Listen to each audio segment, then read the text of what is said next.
அனைவருக்கும் வணக்கம். டிவிக்கு தொடர்ந்து அடிமேல அடி அப்படின்னு தான் நான் நினைக்கிறேன். காரணம் என்னென்னா, ஒரு பக்கம் அமைச்சர்கள் பண்ணுற தவறுகள் வெளியே வருது. இன்னொரு பக்கம் என்னென்னா, திமுக பொறுப்பாளர்கள் வழக்கு போட்டாங்க. அந்த வழக்கு உடனடியாக கரூரை பற்றின வழக்கு தான் அது. நாளைக்கு விசாரிக்கிறதா உச்சநீதிமன்றம் சொல்லியிருக்கு. நாளைக்கு விசாரித்து உடனே தீர்ப்பு கொடுத்துருவாங்களான்னு கேட்டால் அது கிடையாது. காரணம் என்னென்னா, ஒரு கேஸுன்னு வந்தால் அது எத்தனை ஹியரிங் போகும், எத்தனை வாய்தா போகுன்றது எல்லாருக்குமே தெரியும். நாளைக்கு என்ன நடக்குதுன்றதை நாளைக்கு தான் தெரிய வரும், பார்க்கலாம். அதே மாதிரி எங்கள் ஊருக்கார அக்கா விருதை மகள் கீர்த்தனா சொல்லும்போதே பெருமையாக இருக்குல்ல. எங்கள் அக்கா சும்மாவே இருக்காது போல இருக்குது. வாண்டடாக வம்பிழுத்து பஸ்ஸில் ஏறி உட்காந்துக்கிறத எங்கள் அக்காவோட வேலைன்னு நினைக்கிறேன். ஏன் அப்படின்னா, நேற்று பத்திரிக்கையாளர் கேட்ட கேள்விக்கு அப்படித்தான் எங்கள் அக்கா பதில் சொல்லியிருக்காங்க. என்ன அப்படின்னா, திமுக ஆட்சியின் போது தொழில்துறையில் எக்கச்சக்க ஊழல் நடந்திருக்கு. அதுக்கு என்ன எவிடன்ஸ் மேம் அப்படின்னு கேட்டால், ட்விட்டரில் ஒருத்தர் எனக்கு கமெண்ட் போட்டிருக்கேன், அதுதான் எவிடன்ஸ் அப்படிங்கிறாங்க. இது சாமானிய சொன்னாலே சிரிப்பாங்க. ஒரு அமைச்சராக இருந்துக்கிட்டு நீங்கள் சொன்னால் என்ன பண்ணுவாங்கன்னு நீங்களே யோசிச்சு பாருங்கள் சகோதரி. அதே மாதிரி இன்றைக்கி ஒரு ஸ்கூலுக்கு நீங்கள் ஆய்வு போயிருந்தீங்க. அந்த பொண்ணை நீங்கள் ஃபஸ்ட்டு பெஞ்சா லாஸ்ட்டு பெஞ்சா எப்படி இருக்கே அப்படின்னு கேட்டிருக்கீங்க. அது உங்களோட வேலை இல்லை. அந்த பொண்ணில் ஃபஸ்ட்டு பெஞ்சோ லாஸ்ட்டு பெஞ்சோ அந்த பொண்ணுக்கு ப்ராப்பரான எஜுகேஷன் கிடைக்கணும். அது கிடைக்க தவறுனதுக்கு காரணம் நீங்கள் தான், தமிழக அரசு தான். ஏன் அப்படின்னா, உங்கள் கீழே தானே பள்ளிக்கல்வித்துறை இருக்குது, உங்கள் அமைச்சரவை கீழே தானே இருக்குது. தமிழக முதல்வர் விஜய் தான் இருக்கார். பள்ளிக்கல்வித்துறை அமைச்சர்கள் இருக்காங்க. அவங்க என்ன பண்ணிகிட்ருக்காங்க, தனியாருக்கு லைசன்ஸை கொடுக்குறது மட்டும்தான் அவங்களோட வேலை அப்படின்னா, அப்புறம் எதுக்கு கவர்மெண்ட் ஸ்கூலு? இது முழுக்க முழுக்க தமிழக அரசோட. ஏன்னா திறன் இருந்தால் கொஞ்சமாக செயல்பட்டுருக்கணும்ல. இந்த பொண்ணுக்கு இந்த லெவலுக்கு எஜுகேஷன் இருக்குது அப்படின்னா, அந்த டீச்சர்ஸ்லாம் என்ன பண்ணாங்க, அந்த பிரின்ஸிபல் என்ன பண்ணாங்க, அந்த டிஸ்ட்ரிக்ட் ஆஃபீஸர்ஸ் என்ன பண்ணுறாங்க, அந்த டிஸ்ட்ரிக்ட் ஆஃபீஸர்ஸ் இல்லைன்னா அதுக்கு அடுத்த ஹையர் அத்தாரிட்டி யார், அவங்க என்ன பண்ணாங்க அப்படின்றத நீங்கள் வெரிஃபை பண்ணணுமா இல்லையா? நேராக எடுத்தவொடனே அந்த குழந்தைய மட்டும் குற்றம் சாட்டிகிட்ருக்கீங்க சகோதரி. இது சரியாக இருக்கா? நீங்களே பாருங்கள். அதே மாதிரி கரூரில் உயிரிழந்தவங்களுக்கு அரசு வேலை தர்றதா, இதை இப்போ ரொம்ப ட்ரெண்டாக இதான் பேசிக்கிட்டு இருக்காங்க. இன்ஸ்டாகிராமையாக இருக்கட்டும், ஃபேஸ்புக்காக இருக்கட்டும், எதாக இருக்கட்டும். நான் என்ன கேட்குறேன், அந்த இறந்தவங்களாம் என்ன போராட்ட தியாகிகளா? எதுக்காக போராடினாங்க அவங்க? எதனால் இறந்தாங்க? இப்போ மேகதாது அணை கட்டிகிட்டு இருக்காங்க, கட்ட ஆரம்பிச்சிட்டாங்க. ஆல்ரெடி படிக்கட்டு போட்டு நில அளவோட எடுத்துட்டாங்க. அதுக்கு எதிராக போராடினாங்களா?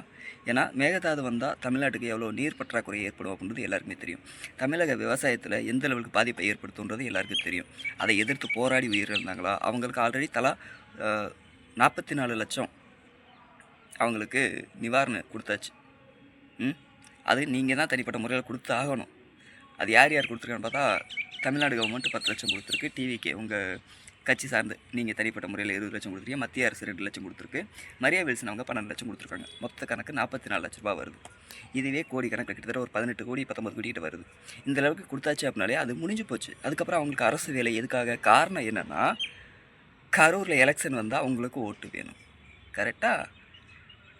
இல்லை அப்படின்னா நீங்கள் இத்தனை நாள் பேசவே இல்லையே. ஆட்சி ஆரம்பித்து இத்தனை நாள் ஆச்சு, கிட்டத்தட்ட 50-60 நாள் ஆகுது. இதை ஆரம்பத்துலேயே சொல்லியிருக்கலாமே. முதல் கையெழுத்தில் போடுறதா சொல்லியிருந்தேன். ஆனால் 41 உயிர் எனக்காக போச்சு. என்னால் போச்சுன்னு சொல்ல வேண்டாம், எனக்காக போச்சு. காரணம் என்னென்னா, அவன் வந்தவெல்லாம் உங்களை பார்க்க தான் வந்திருந்தான். அப்போது எனக்காக போயிருக்கு அப்படின்னா அவங்களுக்கு நீங்கள் முதல் கையெழுத்தாவே போட்டிருக்கலாமே. கரூர்லேருந்து ஒருத்தர் உங்கள் கட்சியில் சேர்ந்ததுக்கப்புறம் நீங்கள் இதை அறிவிக்க வேண்டிய தேவைன்னா, அங்கே இடைத்தேர்தல் வந்துடும், உங்களுக்கு ஓட்டு வேணும். கரெக்டான சிஎம் சார். அதே மாதிரி கரூர் செல்ல விஜய் அவர்களுக்கு தடை விதித்துள்ளது சுப்ரீம் கோர்ட். நீ எதுக்கு அங்கே போகிற, அங்கெல்லாம் போகக்கூடாது, பேசாமல் வேலையை பாரு அப்படின்னு சொல்லி. ஸோ என்ன நடக்குதுன்னு பார்ப்போம்.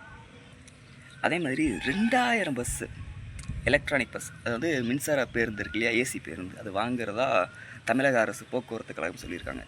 நான் என்ன கேட்குறேன், இருக்க பஸ்ஸெல்லாம் தரமாக இருக்கா? ஃபஸ்ட்டு இதை கொஞ்சம் கன்சல்ட் பண்ணுங்கள் சார். இருக்க பஸ்ஸெல்லாம் தரமாக இருக்குது. இருக்க ஓட்டுநர் நடத்துனர் எல்லாருக்கும் நாங்கள் சம்பளத்தை கிளியராக கொடுத்துட்டோம், எந்த பிரச்சனையும் இல்லை, போக்குவரத்துறையில் எந்த பிரச்சனையும் இல்லை. அதுக்கப்புறம் நாங்கள் இந்த பஸ் வாங்குறோன்னா ஓகே. பல பேருக்கு இங்கே சம்பளம் வராமல் கிடக்கு, பிஎஃப் வராமல் கிடக்கு, எங்களுக்கு நிறைய ஓய்வூதியமே இன்னும் வரலன்னு சொல்லி போராடிக்கிட்டு இருக்காங்க. அந்த என்னன்னு பார்க்கலாம்ல. அதுக்கப்புறம் நீங்கள் வாங்கலாமே 2000 பஸ்ஸு. இருக்க பஸ்ஸு பேருந்துகள் தரமாக இருக்கான்னு கேட்டால், குறைஞ்சது மாதத்துக்கு 4 ஆக்சிடென்ட் நடக்குதுன்னு நியூஸில் வந்துக்கிட்டு இருக்கு. அப்படி இருக்கும்போது இந்த 2000 பஸ்ஸு ஏன் அவ்வளோ காசு இருந்தால் கடன் அடைக்க வேண்டியது தானே? 11 லட்சம் கோடி கடன் இருக்குங்க இல்லை, இந்த கடன் அடைக்க வேண்டியது தானே? எப்படி இதுக்கு ஒரு 700-800 கோடி ஒதுக்குவீங்க இல்லை? ஏன்னா தாய்மாமன் திட்டத்துக்கே நீங்கள் 755 கோடி ஒதுக்கியிருந்தீங்க. அப்போ இதுக்குன்னு ஒரு சொற்ப தொகையை ஒதுக்குவீங்களே, அந்த தொகையை வச்சு கடன் அடைக்கலாமே. அதை விட்டு போட்டு தேவையில்லாமல் நான் பஸ் வாங்குறேன், ஏசி பஸ் வாங்குறேன். ஏசி பஸ் எவன் கேட்டான்? இயற்கை ஏசி பஸ்ஸு சரியாக இருக்கா ஃபஸ்ட்டு?